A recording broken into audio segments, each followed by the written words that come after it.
Hello everyone, स्वागत है हमारे YouTube चैनल टाइटेनियम एकेडमी में। एक बार फिर से मैं स्वागत करता हूं टाइटेनियम एकेडमी में। मैं शिवम कुमार आपके समक्ष एक और वीडियो लेकर हाजिर हूं और ये आज का जो है पार्ट 4 है constitution Delhi university law entrance का। जो हम लोग कॉन्स्टिट्यूशन के प्रीवियस ईयर क्वेश्चन देख रहे थे उसका ये पार्ट 4 है। ये हम लोग 2002 से लेकर 2022 तक करने वाले हैं, यानी कि टोटल 20 ईयर क्वेश्चन पेपर आपको मैं प्रोवाइड करवा रहा हूँ।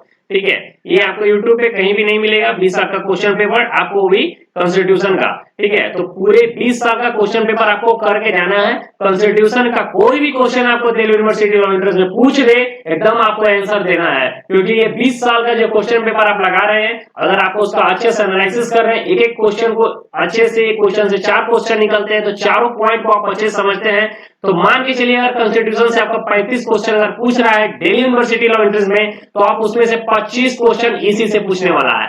उसके बाद 5 से 6 क्वेश्चन आपको करंट अफेयर्स रिलेट करके देगा और 3 से 4 क्वेश्चन ऐसे देता है जो स्टूडेंट से नहीं बनता, उस आपको टच भी नहीं करना है। अगर आप बेवजह घुसोगे उसमें तो माइनस मार्किंग हो जाएगा। तो हमको टारगेट करना है कि 35 में 30 क्वेश्चन दम बना कर आना है, और गारंटी देता हूं अगर अच्छे से इसको अगर तुम फॉलो कर लिए तो कॉन्स्टिट्यूशन का 35% तुम्हारा सिलेबस एग्जैक्टली कंप्लीट हो जाएगा। जो इस तरीके से किसी भी स्टूडेंट्स का ये 20 साल का क्वेश्चन पेपर कहीं पर यूट्यूब पे तुमको उपलब्ध नहीं मिलेगा। तो चलिए वीडियो को स्टार्ट करते हैं बिना किसी देरी के। आशा करता हूं कि इसके पहले 3 पार्ट और आ चुका है, तीनों पार्ट को आप अच्छे से कर लिए होंगे। तो ये पार्ट 4 है और इसको भी हम लोग जल्दी से निपटाते हैं और जल्द आपको पार्ट 5 नेक्स्ट डे आपको प्रोवाइड कर दिया जाएगा। तो चलिए स्टार्ट करते हैं। क्वेश्चन नंबर 1 क्या है? Right to constitutional remedy is available under which article? ठीक है, तो क्वेश्चन क्या है? Right to constitutional remedies. आपने अगर कॉन्स्टिट्यूशन अच्छे से पढ़ा हुआ तो उसमें कॉन्स्टिट्यूशनल रेमेडीज के बारे में चर्चा किया गया है, और ये आर्टिकल किस आर्टिकल में किया गया है आपको भी पता होगा, आर्टिकल 32 में किया गया है। ठीक है, इसमें हम लोग 5 रीट के बारे में पढ़ते हैं। 5 रीट है, हैबियस कॉर्पस है, मैंडेमस है, प्रोविजन है, क्यो वारंटो है, सेरेरी है, यानी कि 5 रीट है। पांचों रीट के बारे में आपको पढ़ना होगा, पांचों रीट को आपको समझना होगा, तब जाके अगर आपको 5 रीट नहीं पता है, नहीं समझ है, तो आप वीडियो को रोकिए, आप जहां पर नोट्स बनाए हैं वहां पे जाइए, पांचों रीट को आप समझिए, फिर से इस वीडियो को स्टार्ट कीजिए। एकदम एग्जैक्ट इसी तरह रिविजन करना चाहिए, अगर अच्छे से आप रिविजन प्रॉपर वे में करेंगे तो। नेक्स्ट क्वेश्चन नंबर 2 क्या है? Right to clean environment. ठीक है, right to clean environment is implied in which article? तो देखिए, सबसे बड़ा आर्टिकल मैं मानता हूं 21 को। 21 को आप अच्छे से समझे होंगे तो उसमें इसका जिक्र है, इसका जो आंसर भी होगा आर्टिकल 21 होगा। ठीक है, आर्टिकल 19 क्या है आपको आना चाहिए, आर्टिकल 14 क्या है आपको आना चाहिए। ठीक है, तो इसका जो करेक्ट आंसर होगा आर्टिकल 21 है। आर्टिकल 21 में बहुत सारे पॉइंट है, वो सारे पॉइंट को आपको याद होना चाहिए। नेक्स्ट क्वेश्चन है, a juvenile under law is person below the age of. ये देखिए, ये क्वेश्चन सबको पता होगा। जुवेनाइल जो होता है वो 18 साल के कम एज का माना जाता है। तो अगर आप नहीं भी पढ़े होंगे तो आप सोच समझकर भी इसका आंसर दे दिए होंगे। कैविएट, देखिए बहुत बार एग्जाम में पूछ चुका है। ठीक है, एक तरह से लीगल टर्म है। देखिए कि लीगल टर्म का वीडियो मैं आपको प्रोवाइड करूंगा। लीगल टर्म जितने भी हैं उसके भी वीडियो आपको मिलेंगे कॉन्स्टिट्यूशन के, अगर पूरे कंप्लीट कर दिया जाएगा उसके बाद। तो कैविएट का क्या मतलब होता है? तो कैविएट का जो मतलब होता है वो होता है वार्निंग। क्वेश्चन नंबर 5 क्या है?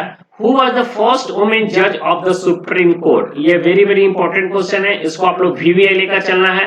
तो क्वेश्चन क्या है कि सुप्रीम कोर्ट के पहली महिला जज के रूप में किसने शपथ ली थी? तो पहली महिला जज के रूप में जो ली थी वो जस्टिस मीरा फातिमा बीवी, यानी एम फातिमा बीवी है। ठीक है, एम फातिमा बीवी, कहीं कहीं मीरा फातिमा बीवी लिखा हुआ है, लेकिन थोड़ा सा ये क्या नाम है एग्जैक्टली क्लियर नहीं हो रहा। तो फातिमा बीवी अगर आप याद रखेंगे तो आपको कोई दिक्कत नहीं होने वाला है। Question number 6, who is the attorney general of India? तो अभी भारत के अटॉर्नी जनरल कौन है? तो भारत के अटॉर्नी जनरल है के वेणुगोपाल है। कौन है? के वेणुगोपाल है, भारत के अटॉर्नी जनरल है। ये भारत के 15वें नंबर के अटॉर्नी जनरल है। अच्छा, एक चीज और बताते हैं कि अटॉर्नी जनरल को अपॉइंट कौन करता है? तो अटॉर्नी जनरल को अपॉइंटेड भाई, ये अपॉइंट किया जाता है किसके द्वारा? प्रेसिडेंट के द्वारा। ठीक है, प्रेसिडेंट के द्वारा। अच्छा, अटॉर्नी जनरल किस आर्टिकल में दिया हुआ है? तो इसका जो चर्चा है आर्टिकल 76 में। और एक चीज और अभी आपको पता होगा कि पार्लियामेंट में अटॉर्नी जनरल भाग ले सकता है, बोलने का भी अधिकार है उसको, लेकिन वो वोट नहीं दे सकता है।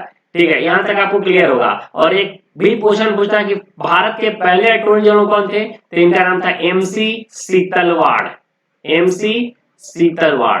इस तरीके से आपको रिवीजन करना चाहिए।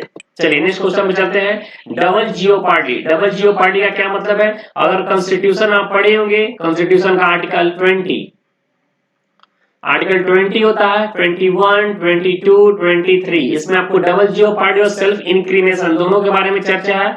नहीं याद है, जाकर 20 निकालिए और वहां से पढ़ कर आइए। और इसका जो करेक्ट आंसर होगा क्वेश्चन नंबर 7 का, वो होगा second prosecution after the first trial of the same offence. यानी कि एक ऑफेंस का आपको 2 बार मतलब उसका ये नहीं मिलेगा, मतलब क्या उसको बोलते हैं, अपराध अगर आप दो बार सेम ऑफेंस के लिए आपको 2 बार मतलब क्या उसको बोलते हैं, सजा, पनिशमेंट नहीं मिलेगा। ठीक है, नेक्स्ट क्वेश्चन है, who is the chairman of India first national Forest commission? Bharat के पहले नेशनल फॉरेस्ट कमीशन के चेयरमैन कौन थे? बीएन कृपाल थे, और अभी तक यही बने हैं, बीएन कृपाल ही अभी के नाउ डेट में भी है। अगर क्वेश्चन आपसे पूछ रहे who are the chairman of National Forest Commission, तो इसका होगा बीएन कृपाल। नेक्स्ट क्वेश्चन है, the family court act was passed in the year. अच्छा, फैमिली कोर्ट एक्ट किस साल पास किया गया था? ये मैं गारंटी दे सकता हूं कि 95% बच्चे को इसका आंसर नहीं पता होगा। इसका जो करेक्ट आंसर होगा 1984 में फैमिली कोर्ट एक्ट को पास किया गया था। अच्छा, नेक्स्ट क्वेश्चन क्या है, the national anthem was adopted by constituent assembly on. National anthem को कॉन्स्टिट्यूएंट असेंबली के द्वारा कब एडॉप्ट किया गया था? Yes, the correct answer is 24 जनवरी 1950। ठीक है, 24 जनवरी 1950 को किया गया था। एक चीज और बताओ कि नेशनल एंथम हमारा कौन है? तो नेशनल एंथम है जन गण मन। अच्छा, एक चीज और बताइए कि जन गण मन को किसके द्वारा कंपोज किया गया था? ये रविंद्रनाथ टैगोर, यानी इनको आर.एन. टैगोर ही बोला जाता है। ठीक है, रविंद्रनाथ टैगोर के द्वारा इसके कंपोज की गई थी। Question number 11, in what proportion the member of the Rajya Sabha retire? अच्छा, आपको पता हो कि हर साल 1/3 मेंबर रिटायर हो जाते हैं राज्यसभा के। ठीक है, हर 2 साल पे, सॉरी हर 2 साल पे 1/3 मेंबर जो होते हैं रिटायर हो जाते हैं राज्यसभा के। इसका जो करेक्ट आंसर होगा ऑप्शन नंबर 3, इन 1/3 member retire every 2 year. Question number 12 क्या है, विच constitutional amendment provide for Hindi translation of the constitution? किस अमेंडमेंट के तहत यह कहा गया था कि कॉन्स्टिट्यूशन को हिंदी ट्रांसलेशन भी किया जाए? तो इसका जो आंसर होगा वो होगा ऑप्शन नंबर सी, 56 अमेंडमेंट में ये बात कही है। और इसको आप वीवीआई लेकर चलना, ये मुझे लगता है कि इस साल का क्वेश्चन ये पूछने की संभावना सबसे ज्यादा है। पंचायती राज, ठीक है, पंचायती राज यानी स्थानीय स्वशासन के बारे में आपको अच्छे से नॉलेज होना चाहिए कि इस आर्टिकल में क्या है। और इसका जो करेक्ट आंसर होगा village, block and district level, ये तीनों पर ये पंचायती राज जो होता है वो काम करता है। Rule of law, rule of law किसके द्वारा दिया गया था? एविडेंसी के द्वारा दिया गया था। और रूल ऑफ लॉ का मतलब क्या होता है? तो रूल ऑफ लॉ का मतलब होता है all person are equal in the eye of law, यानी लॉ के समझ सभी व्यक्ति एक समान है। क्वेश्चन नंबर 15 क्या है, which of the following is the oldest high court? Bharat का सबसे पुराना हाई कोर्ट क्या है? High court of Calcutta. ठीक है, भारत का सबसे पुराना है हाई कोर्ट ऑफ कलकत्ता। ये 2020 में ये क्वेश्चन पूछा गया था, 2020 या 19 में क्वेश्चन पूछा गया था, इसलिए इंपॉर्टेंट है। ठीक है, अच्छा एक चीज आपको ये बताना है कि ग्रीन जज, ठीक है, ग्रीन जज के नाम से कौन प्रसिद्ध है, ये आपको बताना है। और एक चीज और बताना है कि पीआईएल को लाने वाले कौन से जज थे? भारत में पीआईएल को लाने वाले कौन से थे? यानी आपके 2 क्वेश्चन है, एक क्वेश्चन ये है और एक क्वेश्चन ये है, आपका जो होमवर्क है। In which landmark judgment did the Supreme Court in India lay down guidelines against the sexual harassment of the women at workplace? ये जो आया था आपको Vishakha versus state of Rajasthan में, और ये सबसे ज्यादा इंपॉर्टेंट केसों में से एक है, इसको भी आपको एकदम रट के लेकर चलना होगा। DK Basu versus state of West Bengal this will the safeguard of arrested person. Question number option number 1 होगा। 17 का ऑप्शन नंबर क्या होगा? ऑप्शन नंबर 1 होगा। 18 क्या है? Raghavan committee. Raghavan committee relates to, तो राघवन कमेटी जो है रैगिंग से लेकर आया था कि पहले एजुकेशनल इंस्टीट्यूशन में बहुत ज्यादा रैगिंग वगैरह की समस्या थी, जिसके कारण आज भी मेडिकल वगैरह में और आईआईटी वगैरह में कहीं पर रैगिंग वगैरह को देखने को मिलते हैं, लेकिन अब ये लीगल नहीं है, इलीगल है। तो रैगिंग करने से पहले बहुत सारे बच्चे क्या करते थे? फांसी लगाते थे, आत्महत्या कर लेते थे। तो इस बात को आपको समझना होगा कि रैगिंग जो है वो राघवन कमेटी के द्वारा ये रिलेट्स किया जाता है, लाया गया था। ये तो आपको सारे पता होंगे। फंडामेंटल राइट किस आर्टिकल में है? 12 से लेकर 35 में है। और डीपीएसपी किसमें है, डीपीएसपी की भी पता होना चाहिए, यानी 36 से 51 में डीपीएसपी के बारे में चर्चा है। अच्छा, कितने फंडामेंटल राइट है, तो फंडामेंटल राइट टोटल आपके हैं 6 है, ठीक है, टोटल फंडामेंटल राइट 6 है।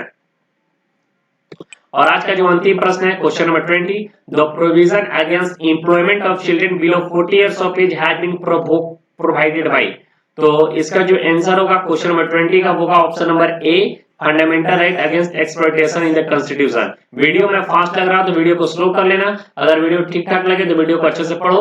और देखिए क्वेश्चन क्या होगा, अगर आप पहले से पढ़े हुए हैं तो आपको क्वेश्चन पढ़ने के साथ साथ आपको आंसर आ जाना चाहिए, इसलिए मैं थोड़ा सा वीडियो को फास्ट पढ़ा रहा हूँ, क्योंकि टाइम वेस्ट करके कोई फायदा नहीं है। वीडियो देखिए, क्योंकि अब तो आप कंसेप्ट सारा पढ़ लिए होंगे, आपको क्या करना है कि अपने आप को जज करना है, एक तरह से मॉक आप लगा रहे हो, क्वेश्चन देखे आंसर मिला टिक लगा के आगे बढ़े, एक तरह से एग्जाम का आपको फील आ रहा होगा जिस तरह से मैं बता रहा हूँ, वीडियो फॉर्म में है लेकिन अंदर अंदर आप फील कर रहे होंगे। तो कैसा लगा हमारे वीडियो आपको अच्छी लगी तो वीडियो को लाइक कीजिएगा, और ये प्लेलिस्ट आपको कैसा लग रहा है आप कमेंट नहीं करते, कमेंट जरूर करके बताया कि जिससे हमें मोटिवेशन मिलता है। और जो मैं क्वेश्चन बताया होमवर्क में आपको पूछ सकते हैं, अगर आपको इसका पीडीएफ चाहिए तो पीडीएफ के लिए आप हमारे व्हाट्सएप ग्रुप को ज्वाइन कर सकते हैं। व्हाट्सएप ग्रुप का नंबर है 8674841612, ये टाइटेनियम एकेडमी का ऑफिशियल नंबर है। नहीं तो आपको क्या करना है, डिस्क्रिप्शन में चले जाना है, डिस्क्रिप्शन के सबसे अंतिम में जाना, वहां पर व्हाट्सएप ग्रुप का लिंक दिया गया है, आप डायरेक्ट भी व्हाट्सएप ग्रुप को ज्वाइन कर सकते हैं। लेकिन अगर इसका पीडीएफ चाहिए तो पीडीएफ के लिए आपको क्या करना होगा, सबसे पहले आपको वहां पे मैसेज करना होगा और 24 घंटे के अंदर हमारी टेक्निकल टीम उस पीडीएफ को प्रोवाइड करती है। देखिए होता क्या है कि जो व्हाट्सएप ग्रुप मैनेज करते हैं उनसे अगर आप करते हैं तो सारा पीडीएफ उनके पास होता नहीं है, कोई किस टीचर के पास होता है, यानी मेरे पास होता है, और एक पूरे ग्रुप में 5-6 लोग हैं जो टेक्निकली मेंटेन करते हैं, तो वो उनसे लेते हैं फिर आता है, यानी टोटल इसमें 5 घंटा 4 घंटा 6 घंटा यानी 24 घंटे का समय रखें, 24 घंटे के अंदर आपको पीडीएफ प्रोवाइड कर दिया जाएगा बाय हुक एंड ग्रुप। तो चलिए वीडियो को अंत करते हैं, और आपको वीडियो अच्छी लगी होगी आशा करता हूँ, पढ़िए मन लगा के और जल्दी से एक सीट कंफर्म कीजिए। Thank you so much.